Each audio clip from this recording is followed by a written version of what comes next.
How do you feel and where are we headed? Momentum for the market just continues unabated. Global cues have been supportive with the Fed rate cut.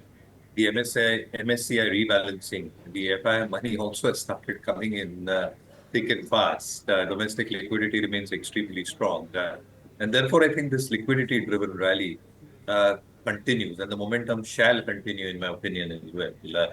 Obviously, I think the triggers for a structural downside seems to be very, very limited at this point of time, Shells, on both macros and micros.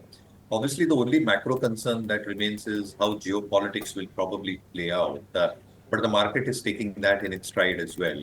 And the expectations in terms of corporate earnings steadying itself over the next couple of quarters.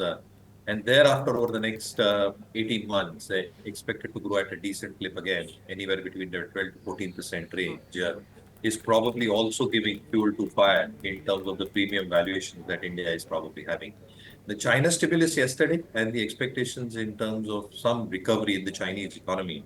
I think those data points will need to be mapped very carefully over the next few months as well, whether there is a genuine recovery happening in the Chinese markets at this juncture. Because the Chinese market at this juncture are not only the cheapest markets globally, but also markets where FI ownership is at the lowest. So I think these data points need to be mapped, but at least at this juncture, I think the momentum and enthusiasm for our markets might very well continue.